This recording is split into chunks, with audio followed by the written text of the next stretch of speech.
Get ready.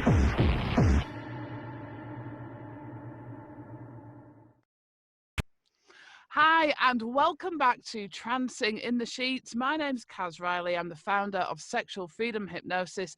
And today we're living the life of Riley with Dr. Tracy Riley. She is practicing in the state of Florida. She is an author and she's completely awesome. So welcome, Tracy. Thanks for joining us today. Thank you. Thanks for having me. So we're in the middle of this kind of COVID. I know you've got a name for the COVID virus, haven't you, that you've been using just to kind of lighten the mood a little bit? Yeah, I call it the ro-ro. The ro-ro, which is a way of kind of making something a little bit less scary, isn't it? Yes, it's the ro-ro here in Florida. So in the middle of all this ro-ro, you know, we're both Rileys. We're both kind of happy, kind of go-lucky people. We've both overcome adversity in the past.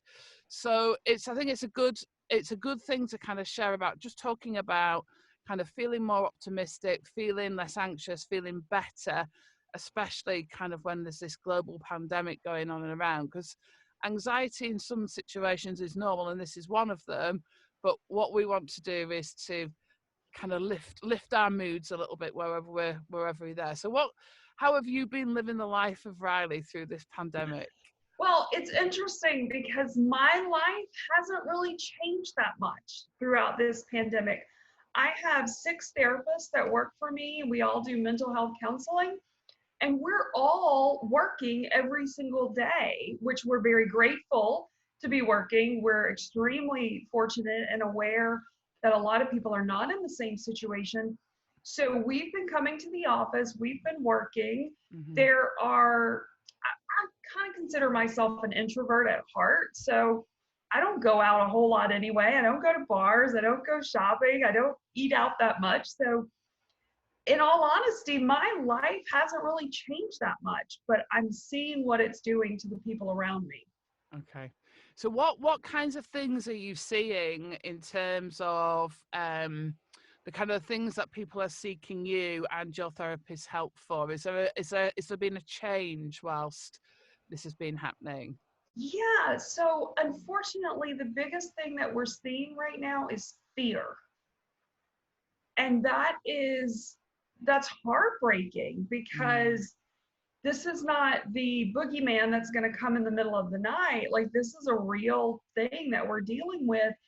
And there's so much fear. And because we just don't know what's really going on. There's so many different things that people are suggesting, do this, wear a mask, don't wear a mask, wear gloves, don't wear gloves, go out. No, don't go out. Okay, now you can go out. So we're in this society of fear right now, and people are afraid, and they're coming in, and that fear is causing anxiety and worry and insomnia and overeating and undereating. And so I think fear is the biggest issue, and then it's causing all these trickle down effects. No, absolutely. I think, and the thing is with this, at some level, the fear is a justified fear. I think as therapists, we're used to working with what we would, or what the general public might kind of term irrational anxiety. There's no kind of real cause or need for it. But actually, in this circumstance, the anxiety is based on evidence, isn't it? Yeah. So we're kind of teaching people to manage stuff and manage their anxiety in a slightly different way, because if you look at things like CBT, which often is based on that the fear is irrational, but actually the fear is growing, but the cause of it is actually quite a rational one at the moment, isn't it? Yeah, exactly. So if we have someone coming in for a normal fear, then we can rationalize that. We can help them look at different ways to think about it. But right now, what we're doing with these fears is helping them reframe it to actions they can take.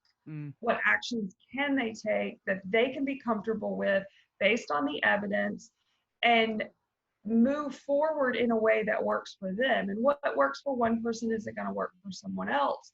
But to always meet that person where they are, and if they're fearful, validate that fear.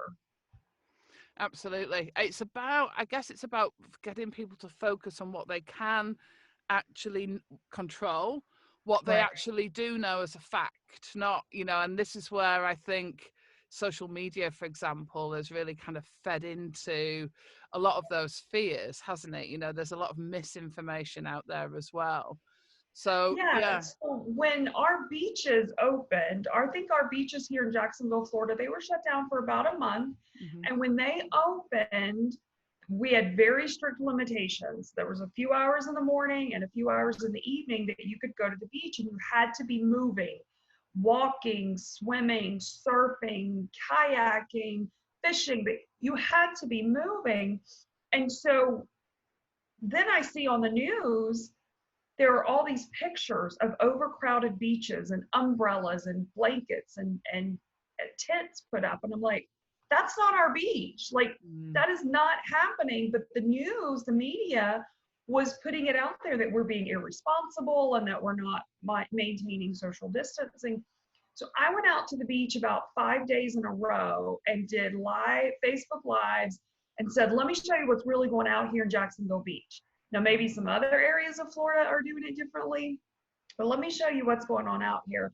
And I got a lot of positive feedback from that. People were Mm. grateful that they could see somebody else's version of what was really going on versus the media sometimes trying to scare us. Yeah.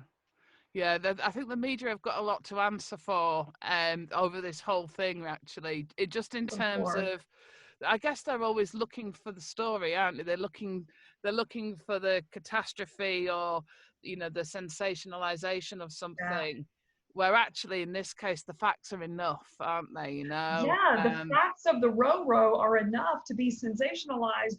Let's don't add to it by saying that the people in Florida are being irresponsible. And don't get me wrong, some people in Florida are completely irresponsible, but not about this thing. No, no.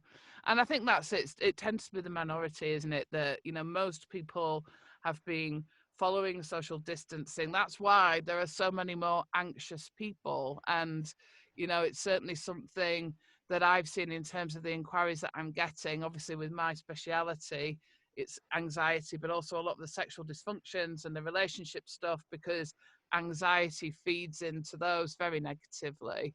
I know the divorce rate, for example, has gone up by about 25% globally since the start of lockdown, which kind of says a lot. Or petition for divorce, I should say. I don't think the courts are open in many places to actually Right. process them yet. But yeah, so in terms of like tips to manage this kind of anxiety, because it is very different from the kind of irrationally based anxiety. This is, based on fact, it's based on evidence.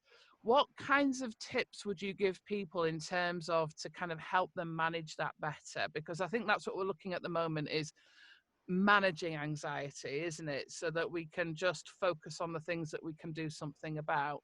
What's your kind of advice for that? Well, what we do is we meet the person where they are and we look at what coping strategies do they already have in place that are working. And that's different for everyone. And sometimes it's something as simple as listening to music or writing in a journal or taking a bubble bath, or for some people it is a glass of wine in the evenings. Mm-hmm. So we find out what's already working on some level and then strategize to find some new coping mechanisms that they can implement given all the limitations that we have right now. And even this morning I was speaking with someone who really does want to get divorced, but right now is not the time. And so I walked her through, okay, now is not the time. What can we do? What can you do to improve communication with your spouse, to see if, maybe a month or two from now, your feelings do change about the idea of divorce? Mm-hmm. Because in some cases, divorce is the right answer, but in some cases, it's just a quick knee jerk reaction to somebody getting upset about something. And so my role is to always find out where they are. Let's find out what's working. Let's build on that, make it better, and then journey with the people as they're going about whatever moving forward looks like for them. Mm. I think for a lot of people as well, it's about finding that playfulness, even in lockdown. In fact, sometimes that gives us more scope to be playful with our children or with our partner or even with the dog. You know, it's that we have some of the restrictions are actually quite liberating in other ways, in terms of, because we can't do that, then it means that we're more likely to, I don't know, just have some fun, you know, play the board games, or be silly, have a pillow fight, all of these kinds of stress relieving activities that often we kind of shove to one side as just being too silly or we don't have time for. But actually, you know, we know globally the rate of heart attacks and strokes has come down also, which tells us not that we want to be in lockdown, but there's something else that's going on as well, that maybe it's because for some people, obviously, they're much more stressed, but for others, they're less stressed in terms of all that rushing around, the kind of the rat race, the commute, the deadlines, everything's a bit more kind of relaxed. So I guess they're kinds of things that people can do as well, isn't it? It's just kind of embracing that, the playful part of life. And it's that making the best of what we can, isn't it? Of what we've got available to us right now, which is much less than it normally is. We do, as a whole, have a lot less, fewer things available to us, but if we utilize them in a way that we haven't before, it can be so successful. Like, I'm the first to say I'm not a good cook. I've never been a good cook. I wasn't taught to cook. And since all of this has happened, I've tried, I don't know, at least 20 new recipes and taught myself things that I would have never taken the time to do before, Yeah. to the point where even my kids, who are all adults, are like, hey, mom, will you make that dish again? We really like that. And I'm like, you talking to me? Like, you guys know I can't cook. And so I'm even taking on this new identity of, hey, I'm not too bad anymore, because now I can take the time, research it, practice it, learn it, and I'm having a lot of fun with that. And that's, I mean, I'm, in my mid 40s. I never thought I would learn to cook, and here I am giving it the old college try and making it work. There you go. And I think actually that's one of the things that kind of clients have been saying to me, is that, you know, once they were kind of in a position where they couldn't drive the fancy car that they've got anymore for a while, the job that they've got kind of was put on hold, so they didn't identify as, you know, I don't know, the accountant or whatever it is that they normally are. When we took away kind of Saturday sports and all that kind of stuff, and suddenly they were kind of left looking at, who am I? And, you know, it's things like that that actually, the way that we kind of identify as to who we are, when all that's taken away, that's when we find some of these new things and new skills, and start, or even just noticing things. Like, I know for me it sounds ridiculous, but one of the great joys I've had this lockdown is I like a bath, but I've kind of had a bath, you know, I've stayed in there and I've had the nice bubbles and the candles, and I've taken my time over it, where normally, you know, you're running a business, you're a mother of two, you're kind of racing around like just headless chicken most of the time.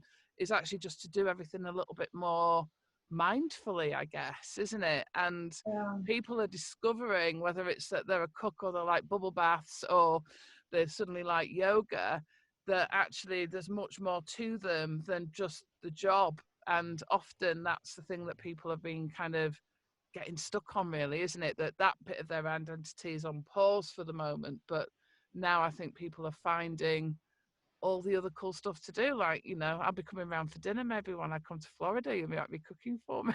Who knows? Yeah, yeah. A lot of people are finding that sense of who they are, and unfortunately, some people are finding the opposite, that they don't know who they are without that previous identity. Mm, They can't go to work anymore, and they're kind of, some people are finding themselves feeling very stuck in, I don't want to just be a mom and a wife. I want to do more with my life. And so it's great for the people that are able to really take a look at themselves and be introspective and say, okay, who am I? What do I want to do? What are my goals? But I'm also seeing the flip side of that where people are going, I don't know who I am. And the person that I think I am, I don't really like. And so it's been interesting to journey with those people as they really take inventory of their lives at this moment and say, okay, what can I change? Mm. And I think that's one of the positive things that's come out of the Roro virus, isn't it? Is Yeah. that, you know, it has been, rather than people just kind of carrying on, of being on that kind of treadmill to the next goal and the next goal and the next goal, is actually people have taken, kind of jumped off it and gone, do I even want this goal? Is this who I am? Is this what I want? And for a lot of people, that answer is actually no. And to be able to kind of sit and then to start to think about that, even if they don't know what the answer is what they want to do or who they want to be, that's actually a pretty big shift, isn't it, in life, I think. And I think there's going to be a Yeah. lot of people that, are asking that question or will be asking that question, especially if then, they're expected just to kind of jump back on that treadmill. The purpose of it will probably seem very different, I think. Yeah, and one of the leading doctors said, we're not just going to flip a switch and go back to the way things were. And I think I didn't realize how really accurate that is. He was talking about the economy, Mm. but the reality is I don't think any of us are going to flip a switch and go back to the person that we were, because we've had this time to evaluate, who am I? Do I like this person? What can I change? And I don't think any of us are just going to jump right back into that life that we had before. This has changed things forever. Yeah, and it's not often. Well, there's never been a time like that, I think, where this has happened on such a global scale. I don't think even like World War II had the same impact that Right. that this is having. And I guess in terms of kind of priorities and what's important, and even people's fears, I think will change. Whereas so many people in the past that perhaps were fearful of not being successful, now it's more a fear of not connecting or not nurturing their relationships or whatever it may be. I think just the way in which we view the world has changed. And certainly, in terms of things like not being good enough, we start to realize some of the things that we've been worried about were completely meaningless. It doesn't matter what anybody else thinks. We've just all got to kind of do our thing and be us, and it's all right to be us. And I think that's a big shift as well that people are starting to see. So in terms of kind of for you living the life of Riley, I know that the kind of it's always been used as a way of being carefree. And I guess what this does is not that people are carefree at the moment, but I think they'll become more carefree after this because of that change in priorities. I know, like, we're both kind of introverts, so we probably, we work in offices and all that kind of stuff, so that too much hasn't changed. But how do you think your outlook on life will change after this, as we kind of get back to the new normal, Yeah. if you like? Yeah, I'm at an interesting place in my life. I'm mostly an empty nester.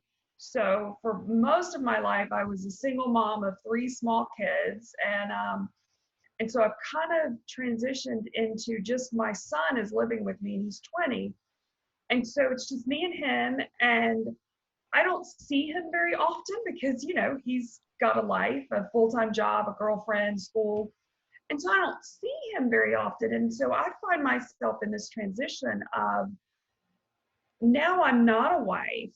I'm not a full time mom. I've got adult children who are kind of spreading their wings. And so I'm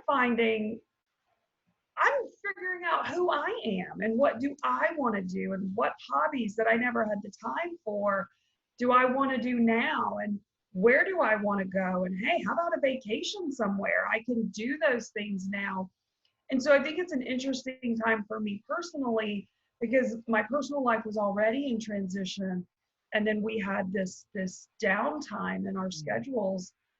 And so I'm still learning what that's going to look like for me to go live the life of Riley. I've had the name Riley since I was 19 years old, and even though I'm not married to him anymore, like that's my name, that's my identity now. So I'm keeping it and living it. I'm living the life Absolutely. of Riley.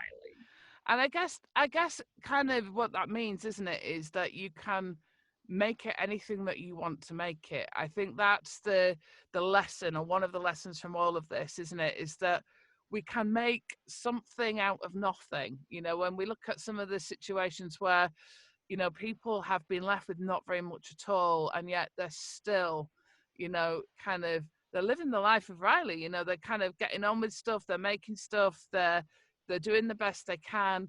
But I think what this has allowed us all to do is to understand the importance of having some fun, of being with people that you love, about not always prioritizing work. Because I know for me, my children are getting older, and for a long time I was like, well, the older they get, the more work I can do, I can really get indulged. And now I'm thinking, yes, but there's still the walking that I love to do, and actually it'll be a time for me and my husband just to go and have some fun, and we can do holidays and vacations and all that kind of stuff. So I think it's just that shift, isn't it? This is what it is that there's a whole shift in the outlook of life and how we live our lives. And as we all move forwards, it's a journey for all of us, I think, isn't it? And it's not often that everybody's in a transition or a flux, if you like, all at the same time. Yeah. There's nothing much that's very kind of static, really, which is, I hope, a lot of good comes out of, and you know providing that people are well and are safe. And because of course the other thing with this is that there's also grief, isn't there? There's people that are experiencing bereavement and grief around the virus because they've lost somebody, or they've lost a relationship because of it. Now I know you've written something about grief, haven't you? That's one of Yeah. your areas. Yeah. I wrote a book called Hello, My Name is Grief. And a lot of the feelings and emotions and experiences that we have, we can't always identify it, but so much of it is actually grief. A lady I work with, her father had brain aneurysm surgery just last week, and she couldn't go to the hospital. She couldn't even wait in the waiting room. And, he's elderly, and she really spent some time grieving the fact that she couldn't sit with him. And if something happened to him, he would be alone. And Mm. so grief has been a huge part of this whole virus because, the seniors, whether they're high school or college, they're grieving that loss of what they've been expecting for so many years to walk across the stage or get ready for prom. And Mm. so grief has been very much a part of this because anytime you lose something that either you had or expected to have or wanted to have, Mm. there is a process that we go through. And it's not something, somebody said to me once, well, just cheer up.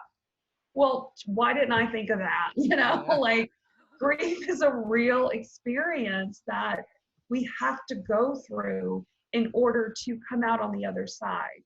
No, absolutely. I know my son's actually one of those kids that was in his final year of school, Yeah. and here in the UK they do that when they're 16, and then they go on and do other things. But suddenly no exams, and everybody's like, "Well, you must be delighted." Well, yes and no, because if you've been working for 12 years to get to this point, and then you don't get your day in the exam hall to prove how well, or what it is that you want to do, and you've got no idea exactly how you're going to be graded or what your results will be. At least if you're doing the exams, you've got a fair idea. If you put the work in, you get the grades out. It's quite a simple equation, but this is very different. And the whole no prom thing, and everybody's leaving and going to different colleges. And actually, that's a big, when you look back, as we look back as adults, and we see that time, that was a huge transition, and it was a big thing at Yeah. the time. And then, of course, then, they literally left school at 3 p.m. and then by 7 p.m. they were told you can't go and see your friends, you can't do this, you can't do that, and it's been like that for weeks and weeks and weeks. And that for teenagers in terms of their mental health actually is huge. And yes, we've got FaceTime and Zoom and all that kind of stuff, but that's when they're supposed to be just out and about for the first time, being carefree, living the life of Riley, Living you the know, life. without anything to kind of worry about. And, you know, for now, that's something that's been taken away from them. And actually, if you're then one of those kids who's got parents that are working from home, for example, and you've got a younger sibling that's still in homeschool, then you're the one person in the house that actually hasn't got anything to do. And that's harder in some ways, isn't it? You know, if you've got nothing to do, that's actually harder to fill your time because you have to think of everything to do. Whereas, you know, if you're homeschooled, you've got some routine. If you are doing your job from home, you've still got deadlines and things to meet. So it's a quite a unique situation. And I do wonder how that will affect that group of, you know, that group of young adults as they move forwards. I don't know. It's an interesting one, isn't it? Because it's never been seen before. Yeah, so from an early age, probably the last 20, 30, even 40 years, we've made a point of keeping our children very busy. You know, they have school, they have play dates, they have sporting events, they have study groups. Like we've made this habit of keeping our kids as busy as we possibly could. And now all of a sudden our kids don't know what to do when there's nothing to do. Mm. And so it is hard for a lot of these kids in that transition age, even older adults who's like, what do I do with my time? And so for me, I've started watching, this is awful, but I've started watching reality TV. And I'm looking, like I haven't had cable in probably 10 years. And so I ended up getting this reality TV channel, and I've been watching it, and I'm like, oh my gosh, like, why am I now watching? Like, I would have never watched this. And for 10 years, I haven't watched anything. And now I'm like feeling addicted. I know I'm not really, but I'm feeling like, oh my gosh, it's the next episode. What's going on with these people? And I'm getting so caught up in these, they're not fictional, but they're definitely not real. Not real. Yeah, it's scripted TV, but reality. So isn't that interesting? Maybe that's because they are. I'm assuming that these are reruns, or you know, these people are free. yeah, Maybe these things were recorded weeks and months ago, and so now they're just airing. Yeah. So maybe it's that. Maybe it's the lure of the kind of freedom. I want freedom. So you have a YouTube channel as well yourself, don't you? Which is Mental Health Matters. Is that right? Yes. I do Mental Health Matters. I do it through Facebook Live, move them over to YouTube. That's Tracy Riley Counseling. And Mental Health Matters is just, it's a weekly little blurb. It's usually 10 to 20 minutes on here's what may be going on. Here's some ways that you can help it. Cool. So make sure that people go and have a look at that. They can find that. So it's a Facebook page, and it's moving over onto YouTube as well. We'll put the link up here. And if people are looking to kind of seek you out, because I mean, you have a really successful practice in the state of Florida. There's you and your group of amazing therapists. So where would people find more details about that if they want to get hold of you? Because you do online and in person, don't you? Yes, we do. My website is the best way to get to us. And your website address is? www.tracyriley.com. It's just my name spelled out. That's TracyRiley.com. It's the best way to do it, isn't it? So thank you so much for coming and talking to us today. I think, well, I would think, being a Riley myself, living the life of Riley can mean so many different things, but it is kind of an important thing to be doing at the moment, which is almost kind of just being yourself, isn't it? And finding your best way forward. Yeah, and if you don't know who you are, now is the time to figure it out. Absolutely. So thank you so much for coming on, Tracy, and we'll put all your stuff along the thing so people can find you. All right, sounds good. I'll see you soon. See you soon. All right, and if you're enjoying watching Trancing in the Sheets, don't forget to subscribe, because we love to have you. And we've got lots of interesting things. We've got everything from people talking about ASMR, fetishes, hypnosis, you name it, we've got it. So make sure you keep checking back, like and subscribe, because that's just a really nice thing to do. And I'll see you next time on Trancing in the Sheets. Thank you very much for watching.